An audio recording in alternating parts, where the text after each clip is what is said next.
Pasada hablábamos del campo de la Antigua como el primer campo de fútbol de Mérida y del padre Mollet y la figura. Repasamos algunas de las figuras importantes del primer cuarto del siglo XX en la ciudad. Hoy vamos a remontarnos a algo más reciente porque queremos hablar de un hecho que costó lo suyo en su día y que nos va a contar pues nuestro cronista oficial de cabecera de la ciudad de Mérida, Fernando Delgado. Buenas noches, bienvenido. Qué buenas noches.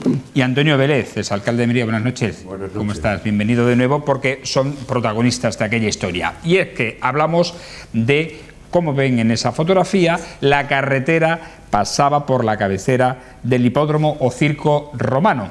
Y eso fue una actuación en la época tuya de alcalde, Antonio, ¿no? Sí, sí. Cuéntanos, Fernando. El hipódromo era donde iban a jugar los chavales y donde se hacían muchas actividades. Por ejemplo, durante unos años se celebraban la época de hípica, de salto de caballo, que había muchas apuestas, en fin, a la gente le gustaba aquello. El hipódromo era todo menos hipódromo. Y por parte que da al ferrocarril había una carretera. O sea, los emeritenses somos tan queridos de esta ciudad que dividimos el hipódromo y le pasamos una carretera por encima. Si aquí nos hemos cargado el acueducto romano de San Lázaro, y el de los Milagros no lo hemos cargado porque no nos ha dado tiempo todavía. Si no, no lo llamamos por delante.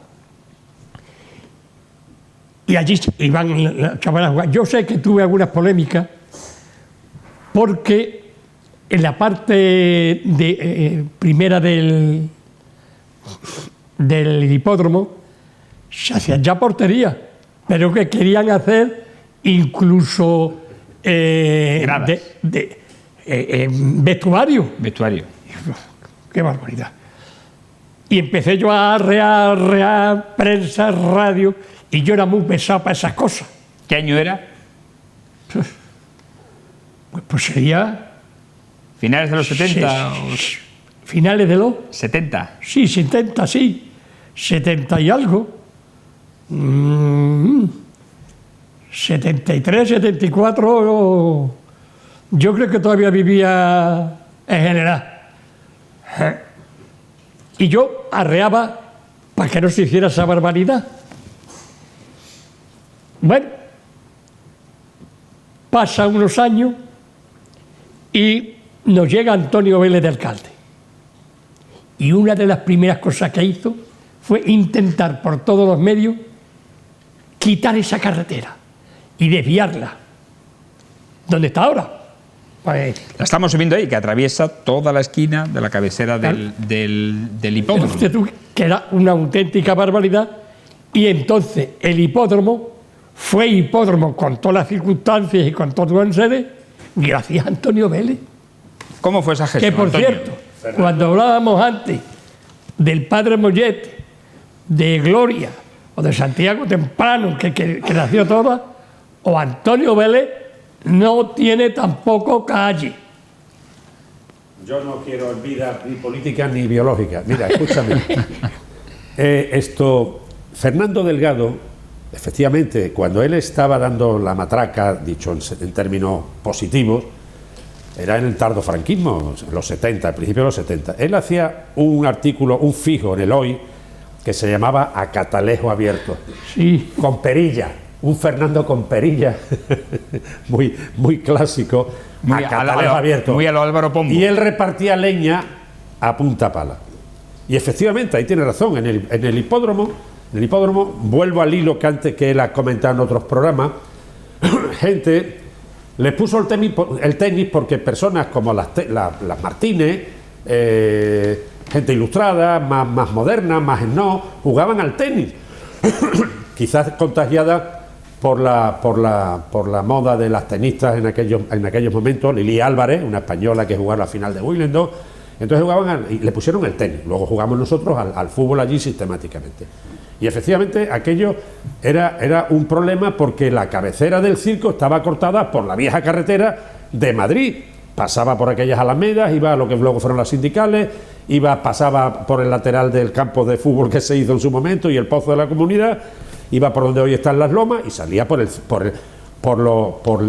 los hilos, que eran la cuesta de los hilos, que eran antiguos graneros de trigo, en zonas que lo guardaban allí y tal, y luego el vivero, etcétera, etcétera. Bueno, pues eso fue una obsesión que tuvimos seguramente porque Fernando no paraba en la hebra de tal, y cuando ganó el PSOE las elecciones a nivel nacional, me tocó a mí al principio de la alcaldía, estamos hablando del principio del 83, pues conseguimos que el Ministerio de Obras Públicas, que yo creo que dirigía entonces Enrique Barón, y hiciera la obra del paso inferior, eliminando el paso a nivel y quitando todo el caserío aquel donde está el Bargón, un caserío, unas casas, vivían gente allí, en la zona de Cabo Verde, y luego estaba también de Luis Rodilla, unos almacenes de lana y lavaderos de lana y tal.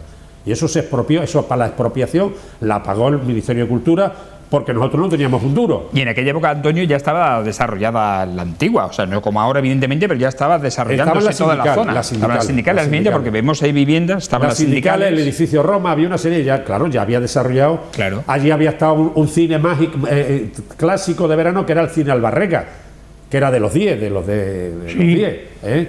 Más adelante estuvo en Ponce de León. El Ponce de León, un cine cerrado, donde hoy está el bingo. Quiero decir que ya era una zona que tenía mucha actividad y lógicamente era una zona muy habitada, que iba a la zona de La Paz también, cruzando la Albarrega, y que exigía un enlace con el centro. Es una zona que prácticamente actualmente la antigua es el centro, está metida encima. Entonces había mucha presión. Fernando con su boom de 10 años antes, y luego la lógica que obligaba a quitar un paso a nivel, que cuando estaban los trenes entraban o hacían maniobras las mercancías, pues era un, valga la expresión, un latazo, un coñazo estar allí. En consecuencia, se optó por esa vía y sacamos adelante el tema. Ya se había cambiado el consejero de Bellas Artes, Fermín Ramos había sido sustituido por Ruma Casilla, con acuerdo de ambas partes, lo exigía el Ministerio, entonces había un consejero de Bellas Artes y Ruma Casilla fue consejero ya en mi gestión, y Pepe Valero era el secretario del ayuntamiento, Pepe Valero, y ellos hicieron todo el trabajo administrativo de las expropiaciones de la zona de San Lázaro, que fue una actividad. Luego y una cosa, Antonio, que no quiero que se rescató si se me olvida, entonces estoy perdido. Antonio Vélez, y es que siempre lo apunto, pues me dice, coño, que tú hablas muy bien de Antonio Vélez, coño, si es que Antonio Vélez ha sido el mejor alcalde de la historia de Mérida de Jesucristo para acá. Dios te lo pague, Fernando. La antigua, que era para comer las vacas y era una cuadra, la ermita de la antigua, fue Antonio Vélez quien la reparó. Se salvó porque era La culpa la tuvo Pepe Arangue Gil. La culpa la tuvo Pepe Arangue. Una de las personas. Cuéntalo. Si yo tuviera que señalar 10 personas buenas del mundo, aparte de ti, Pepe Arangue estaría ahí. Porque Pepe Arangue era esto. Yo creo que entonces no era yo ni alcalde, yo creo que era concejal de urbanismo y de cultura. No, o el tiempo de entrar de alcalde, no me acuerdo. Pepe Arangue estaba. No, efectivamente, yo no era alcalde entonces. Pepe Arangue estaba de diputado provincial, en la Diputación Provincial de Badajoz. Y salió con cargo, con referencia, ya años pasados, yo creo que fue el año 82, yo creo que fue, a principios del 82, una vía a nivel estatal que era la celebración del 5º centenario de la Unidad de España. ¿Cuál es qué es realmente el 5º centenario de la Unidad de España?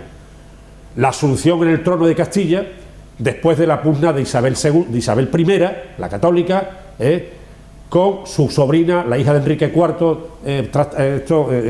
Juana la Beltraneja, la que casaron con el rey Alfonso IX de Portugal, que fue una guerra que terminó después de la gran batalla de Toro, donde se cerró esa pugna sucesoria, fue en la batalla de la Albuera de Carija, debajo de Proserpina. Que no tiene nada que ver con la batalla de la Albuera de los me dice Pepe Arangue, más importante. Me dice Pepe Arangue, concejal del ayuntamiento y diputado provincial.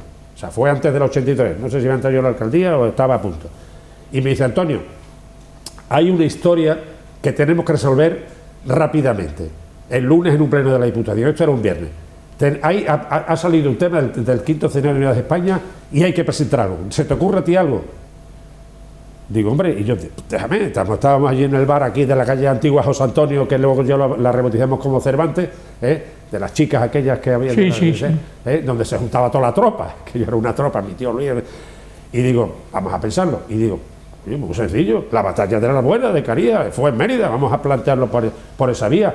¿Y con qué? Porque hay dinero y tal. Digo, pues vamos a darle vuelta, digo, pues vamos a hacer una cosa, digo, la Antigua. Una idea estupenda, tal. Total, que nos fuimos aquel viernes por la tarde a casa de Pepe Arangue, y con su máquina me escribía, o con la mía, la Puma 22, no sé qué, hicimos un expediente entre los dos y pusimos, sin haber hablado con nadie, ni con Martín Girbal, que era el dueño de la Antigua, ni con nadie, pusimos la Antigua. Luego, Enrique García Pelayo, el sobrino político, que era compañero de promoción del rey Juan Carlos, del rey emérito, nos echó un capote con su tío estupendo. En resumen, lo aprobó la Diputación con el expediente que hicimos Pepe Arangue y yo. Hicimos aquel mismo lunes antes, hicimos el acuerdo de la Comisión de la Comisión de Gobierno del Ayuntamiento, que era de todos los partidos, incluyendo la UCD, era un reflejo del Pleno, lo aprobamos y fue a la Diputación. Se aprobó. Y a partir de ahí empezamos a hablar con los propietarios. En resumen, al final se compró la Antigua por 15 millones de pesetas, el Ministerio, el Estado puso 11,5 y el Ayuntamiento pidió un préstamo de 3,5 y le pagamos a Martín Girbal Dueña 15 millones de pesetas. Esa es la Antigua. Y así se resolvió la historia de la Antigua. Hay más historias posteriores, claro, pero indudablemente. Bueno, llegamos al final de esta picota de historias de Mérida. Hemos empezado con el hipódromo. Eso lo haremos en el siguiente programa. Hablaremos de esa fotografía porque vamos a hablar de lo que fue el fútbol en los años 80 y posteriormente ya con el ascenso del Mérida a primero. Pero será en un próximo programa. Gracias a Antonio Vélez. Gracias a Fernando Delgado. Muchas gracias, Fernando. Muchas gracias a Fernando por traer la historia. Yo, estando con Antonio Vélez, yo estoy aquí encantado. Es recíproco. Me podría pasar aquí. Contaremos con él. Historias de Mérida, aquí en La Picota, en Televisión Extremeña.